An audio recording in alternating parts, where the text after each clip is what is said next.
लोग इस वीडियो में देखेंगे हमारा इतिहास और नागरिक जीवन। ये कक्षा 8 की पुस्तक है। तो इसमें हम लोग इतिहास में पाठ 5 तक के अभ्यास और इसके अभ्यास प्रश्न और इसके पाठ का सारांश देख चुके हैं। और आज हम लोग पढ़ेंगे पाठ 6 ब्रिटिश राज के अधीन भारत। तो इसमें इस पाठ को हमें ध्यान से समझना है, जो कि प्रतियोगी परीक्षाओं के लिए बहुत ही इम्पॉर्टेंट चैप्टर है। और इसी वीडियो में हम इसके अंत में इसके अभ्यास प्रश्न देखेंगे। तो आइए वीडियो को हम पढ़ते हैं, आप ध्यान से सुनिए। तो पाठ 6 ब्रिटिश राज के अधीन भारत। सन 1857 ईस्वी के प्रथम स्वतंत्रता संग्राम के परिणाम स्वरूप भारत में कंपनी का शासन समाप्त हो गया। अब भारत का शासन ब्रिटिश सरकार ने ग्रहण किया और रानी विक्टोरिया को भारत की शासिका घोषित कर दिया। अब इसके बाद महारानी विक्टोरिया के घोषणा पत्र की कुछ खास बातें थी। तो वो कौन कौन सी खास बातें थी, ये परीक्षा में पूछा जाता है। तो पहला तो इसमें दिया गया है कि क्षेत्रों के सीमा विस्तार की नीति समाप्त कर दी गई। दूसरा दिया गया है कि अंग्रेजों की हत्या के दोषियों को छोड़ शेष सभी को क्षमा कर दिया गया। आगे दिया गया कि विद्रोह में भाग लेने वाले तालुकेदारों को राजभक्ति प्रदर्शित करने पर उन्हें उनकी जागीरें वापस कर दी गईं। फिर अगला है कि बिना भेदभाव की योग्यता के आधार पर सरकारी सेवा में भर्ती करने का वचन दिया। फिर अंतिम बिंदु दिया गया है कि यूरोपीय सैनिकों की संख्या बढ़ा दी गई और भारतीय सैनिकों की संख्या घटा कर निश्चित कर दी गई। बंगाल प्रेसिडेंसी में 1:2 तथा मद्रास चेन्नई और मुंबई मुंबई प्रेसिडेंसियों में 1:3 का अनुपात निश्चित कर दिया गया। अब आगे आता है कि ब्रिटिश साम्राज्य विक्टोरिया की घोषणा के अनुसार इंग्लैंड में भारत के शासन की देख रेख तथा नियंत्रण रखने के लिए एक मंत्री अलग से नियुक्त हुआ, जो भारत मंत्री कहलाया। वह ब्रिटिश संसद के प्रति उत्तरदायी था। भारत में गवर्नर जनरल वायसराय कहलाने लगा, क्योंकि भारत में यह ब्रिटिश शासन का प्रतिनिधि था। यानी भारत में क्या था, इस एक बार फिर इस लाइन को पढ़ लेते हैं ध्यान से, इम्पॉर्टेंट है कि भारत में जो गवर्नर जनरल ये वायसराय कहलाने लगा था, क्योंकि भारत में वह ब्रिटिश शासन का प्रतिनिधि था। प्रतिनिधि होने के कारण वो गवर्नर जनरल क्या कहलाने लगा, वायसराय कहलाने लगा। उसकी सहायता के लिए 4 सदस्यों की समिति भी बनाई गई।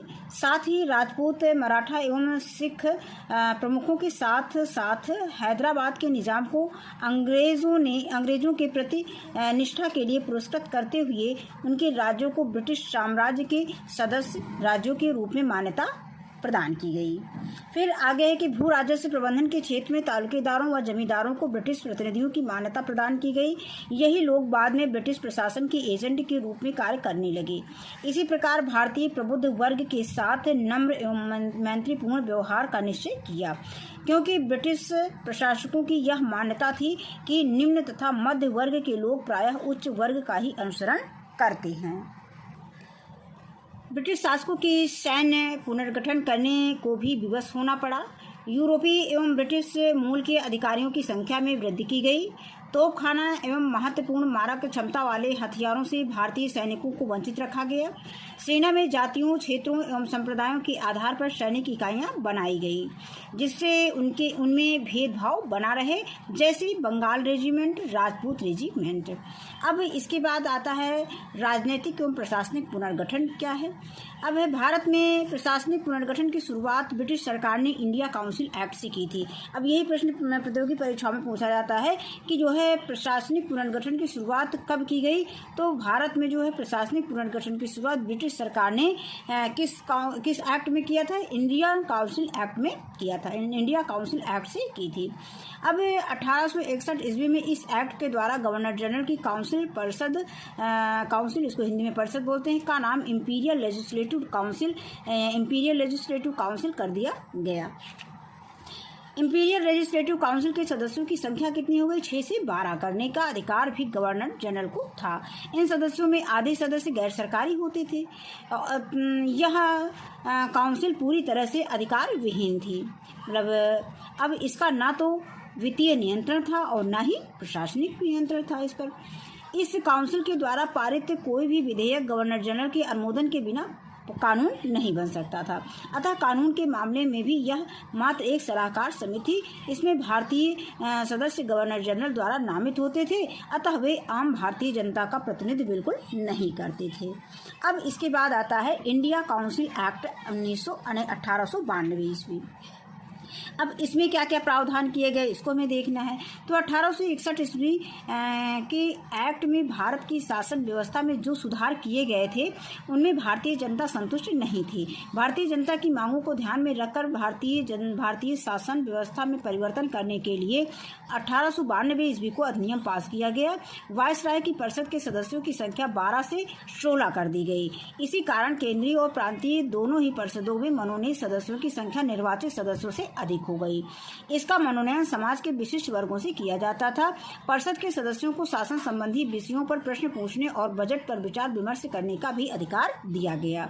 इस प्रकार शासन संबंधी अधिकार भारतीयों को नाम मात्र के लिए प्राप्त हुए। फिर आता है स्थानीय स्वशासन। फिर स्थानीय स्वशासन क्या है? स्थानीय स्वशासन के संगठन में कुछ महत्वपूर्ण परिवर्तन किए गए। ग्रामीण प्रदेशों में स्थानीय बोर्डों की स्थापना की गई, यानी ग्रामीण प्रदेशों में क्या किया गया? स्थानीय बोर्डों की स्थापना की गई। प्रत्येक जिलों में जिला उप विभाग तहसील बोर्ड बनाने की आज्ञा हुई और नगरों में नगर पालिकाएं स्थापित की गईं।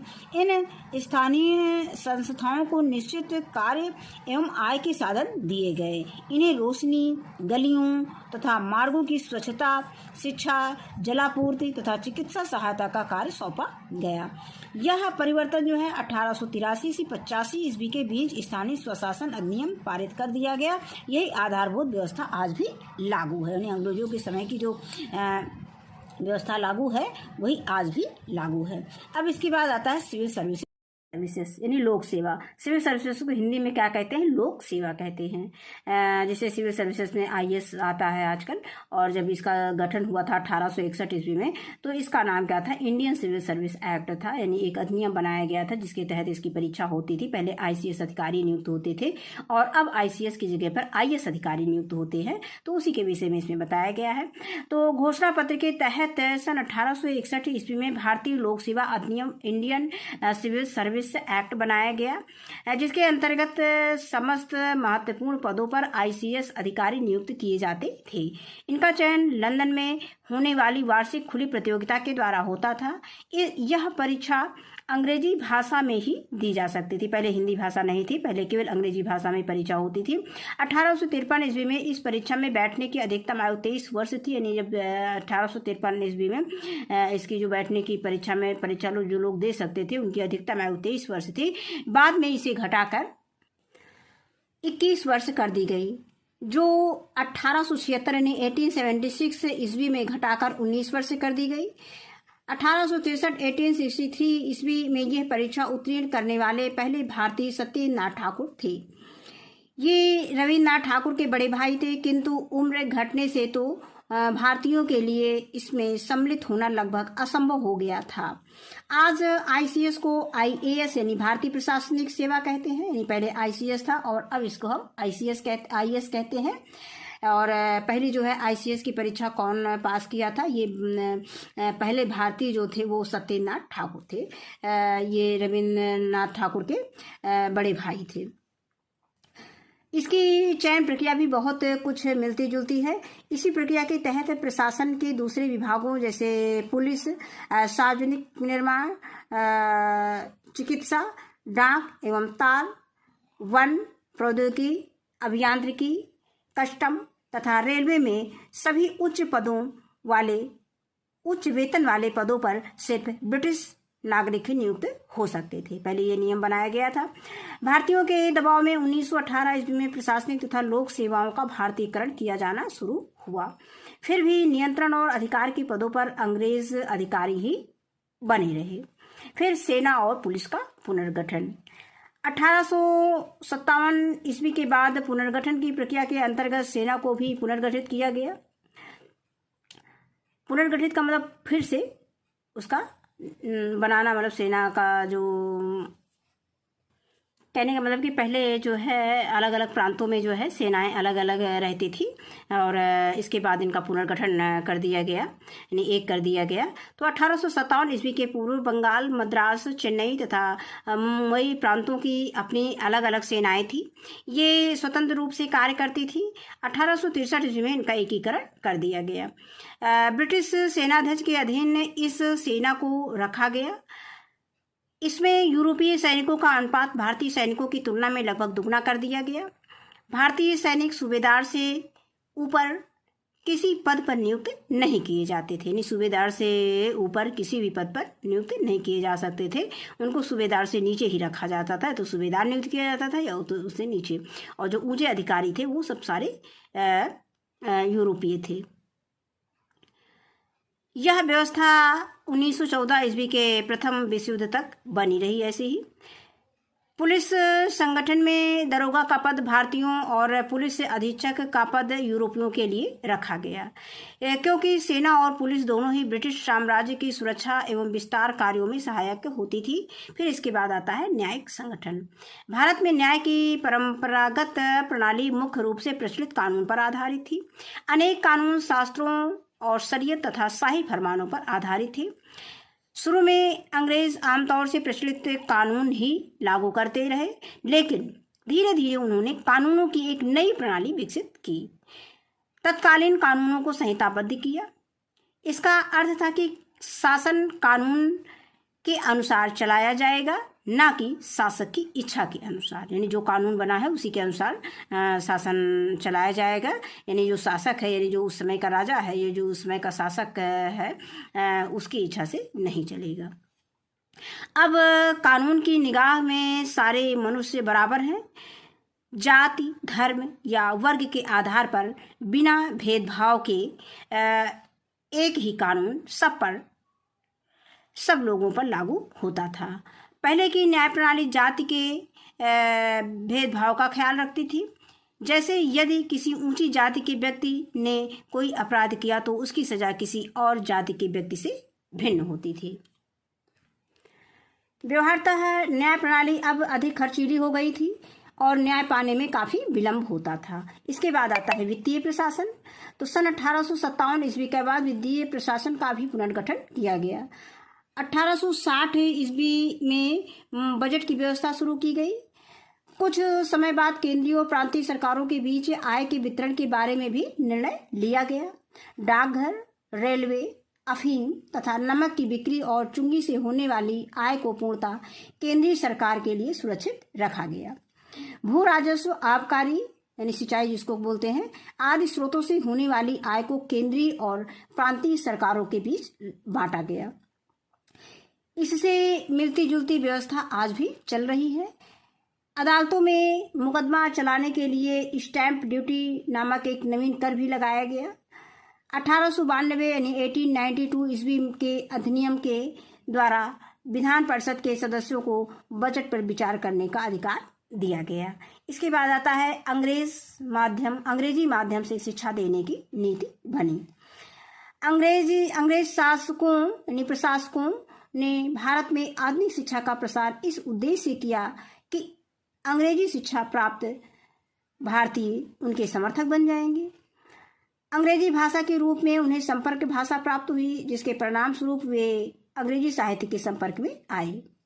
लॉर्ड मैकाले ने जब अंग्रेजी साहित्य की शिक्षा और अंग्रेजी माध्यम से शिक्षा देने की नीति बनाई थी, यानी अंग्रेजी शिक्षा नीति किसने बनाई थी? अंग्रेजी शिक्षा देने की नीति जो है ये लॉर्ड मैकाले ने बनाई थी। तो उसका उद्देश्य ये था कि इस शिक्षा में यानी इस शिक्षा से ऐसे व्यक्ति तैयार होंगे जो आत्मा और आस्था से ब्रिटिशवादी होंगे।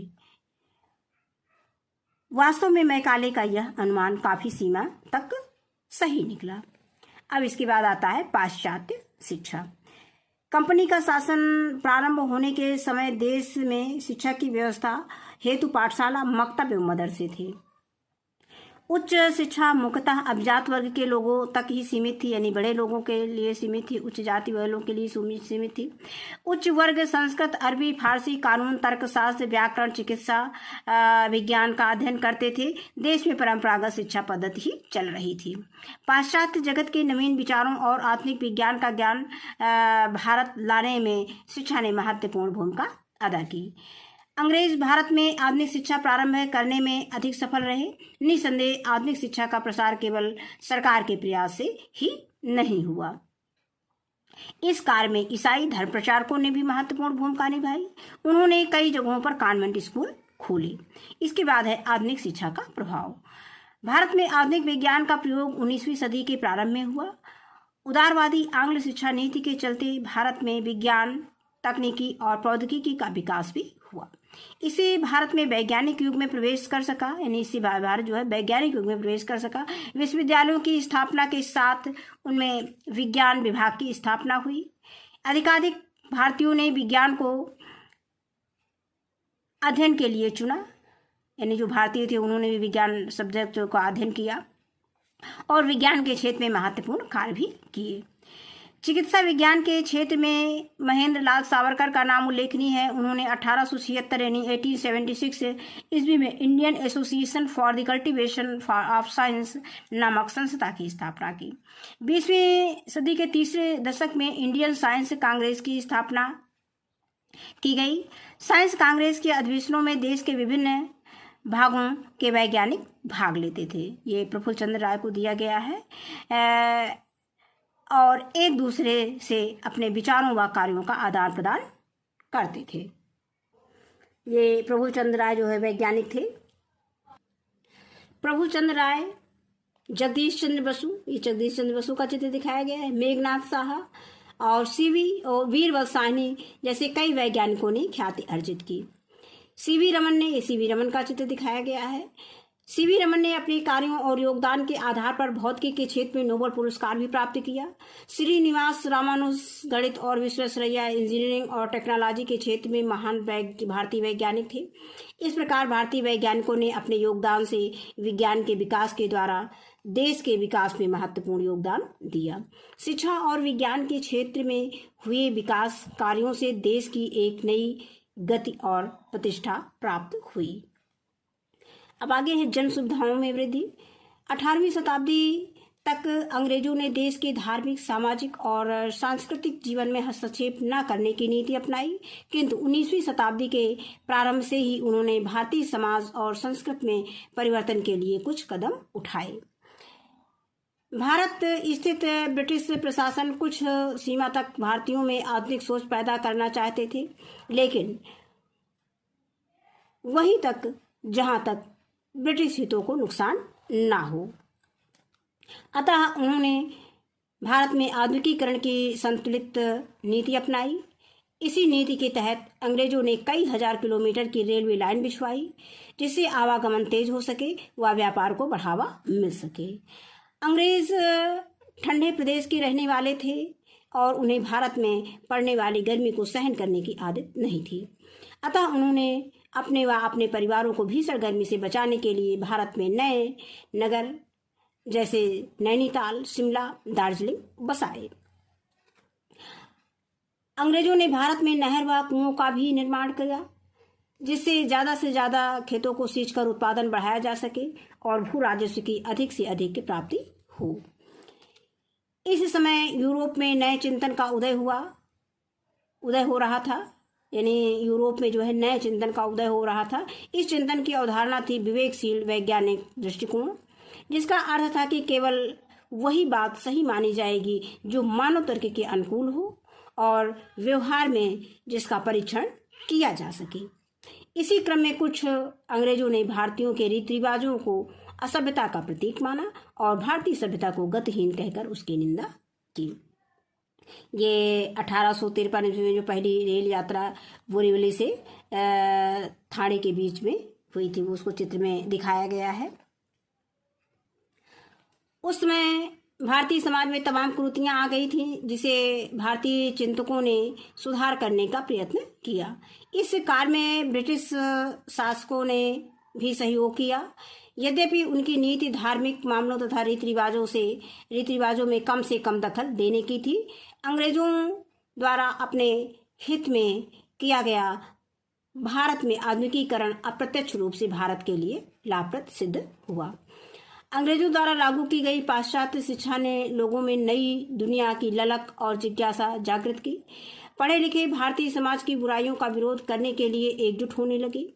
नई सोच और विकसित ज्ञान ने समाज में फैले हुए अंधविश्वास व कुरीतियों को तोड़ा। रेलगाड़ियों ने आवागमन को न केवल सरल व सुरक्षित बनाया, अपितु यह छुआछूत व जाति प्रथा को समाप्त करने में भी सहायक सिद्ध हुई। अब इसके बाद है और भी जानिए, कुछ बिंदु दिए गए हैं। पहला दिया गया है कि 1835 यानी 1835 ईस्वी में अंग्रेज भारतीय प्रशासन की सरकारी भाषा बनी। यानी जो अंग्रेजी जो है ये भारतीय प्रशासन की सरकारी भाषा कब बनी? 1835 ईस्वी में। अगला बिंदु दिया गया है कि शिक्षा के प्रसार हेतु 1904 ईस्वी में भारतीय विश्वविद्यालय अधिनियम पारित हुआ। यानी भारतीय विश्वविद्यालय अधिनियम कब पारित हुआ था शिक्षा के प्रसार के लिए? तो 1904 ईस्वी में 1904 में हुआ था। और अगला बिंदु दिया गया है कि आज भी कई जगह मोहल्ले कुछ अंग्रेज प्रशासकों के नाम पर हैं, जैसे रॉबर्ट्सगंज, एलनगंज, जॉर्ज टाउन। इसके बाद ये शब्दावली दी गई है। शब्दावली में बताया गया कि नोबेल पुरस्कार क्या है। यह एक अंतर्राष्ट्रीय स्तर का पुरस्कार है जो विश्व के उच्च कोटि के साहित्यकारों, वैज्ञानिकों, अर्थशास्त्रियों, समाजसेवकों आदि को दिया जाता है। अब इसके बाद हम देखते हैं इसके अभ्यास प्रश्न। तो इसमें पहला प्रश्न दिया गया है बहुविकल्पीय प्रश्न। तो दिया है इंडियन काउंसिल एक्ट कब पास किया गया था? तो ये 1892 ईस्वी में पास किया गया था। तो इसमें का में सही का निशान लगा देंगे। इसके बाद दूसरा है कि पहली रेल जो है बोरीवली से थाड़े के बीच कब चली थी? तो ये 1853 ईस्वी में चली थी। तो इसमें 1853 ईस्वी में निशान लगा देंगे। प्रश्न संख्या 2 है अति लघुत्तरीय प्रश्न। उत्तरी में पहला प्रश्न दिया गया है कि सीवी रमन ने अपने कार्य और योगदान के आधार पर भौतिकी के क्षेत्र में कौन सा पुरस्कार प्राप्त किया? तो इसके उत्तर लिखेंगे कि सीवी रमन ने अपने कार्य और योगदान के आधार पर भौतिकी के क्षेत्र में नोबेल पुरस्कार प्राप्त किया। इसके बाद है प्रश्न संख्या 2 कि 1835 ईस्वी में कौन सी भाषा भारतीय प्रशासन की सरकारी भाषा बनी? तो इसका उत्तर लिखेंगे कि 1835 ईस्वी में अंग्रेजी भाषा भारतीय प्रशासन की सरकारी भाषा बनी। आगे है किस अधिनियम के द्वारा वायसराय की परिषद के सदस्यों की संख्या 12 से 16 कर दी गई? तो इसका उत्तर है कि इंडिया काउंसिल एक्ट 1892 के द्वारा वायसराय की परिषद की सदस्यों की संख्या 12 से 16 कर दी गई। अब इसके बाद हम आएंगे लघु उत्तरीय प्रश्न पे। तो लघु उत्तरीय प्रश्न में पहला प्रश्न है कि मैकाले भारतीयों को अंग्रेजी माध्यम से शिक्षा क्यों देना चाहता था? तो इसका उत्तर हम टेक्स्ट बुक से देख लेते हैं। तो यहाँ से हम लिखेंगे, इसके उत्तर डालेंगे। उत्तर में लिखेंगे कि अंग्रेजी शासकों प्रशासकों ने भारत में आधुनिक शिक्षा का प्रसार इस उद्देश्य से किया कि अंग्रेजी शिक्षा प्राप्त भारतीय उनके समर्थक बन जाएंगे। अंग्रेजी भाषा के रूप में उन्हें संपर्क भाषा प्राप्त हुई, जिसके परिणाम स्वरूप वे अंग्रेजी साहित्य के संपर्क में आए। लॉर्ड मैकाले ने जब अंग्रेजी साहित्य की शिक्षा और अंग्रेजी माध्यम से शिक्षा देने की नीति बनाई थी, तो उनका उद्देश्य ये था कि इस शिक्षा से ऐसे व्यक्ति तैयार होंगे जो आत्मा और आस्था से ब्रिटिशवादी होंगे। और यहाँ पे ये सब कटा हुआ, इसको नहीं लिखना है। फिर आपको लिखना है कि मैकाले का यह अनुमान सही निकला। बस यहीं तक उत्तर इसमें लिखना है। इसके बाद अगला प्रश्न संख्या 2 है लघुत्तरी में। महारानी विक्टोरिया ने घोषणा पत्र में भारतीयों के लिए कौन से आश्वासन दिए गए? इसका उत्तर हम टेक्स्ट बुक से देख लेते हैं। उत्तर हम इसका यहाँ से लिखेंगे कि महारानी, पहले लिख लेंगे कि महारानी विक्टोरिया के घोषणा पत्र में भारतीयों के लिए निम्नलिखित आश्वासन दिए। जैसे प्रश्न में लिखा गया है उसी के अनुसार हम इसमें लिख लेंगे। इसके बाद हम लिखेंगे कि नंबर 1 क्षेत्रों के सीमा विस्तार की नीति समाप्त कर दी गई।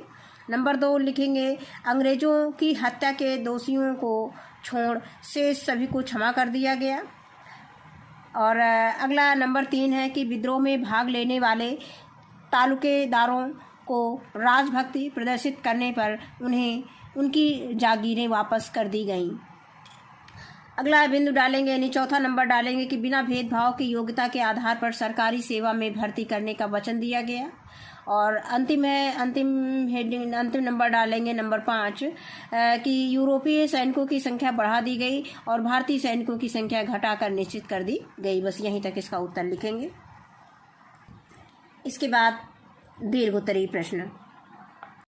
ये दीर्घ उत्तरीय प्रश्न, ये संख्या 4 है कि ब्रिटिश शासन द्वारा भारत में किए गए 4 प्रशासनिक सुधारों के बारे में लिखिए।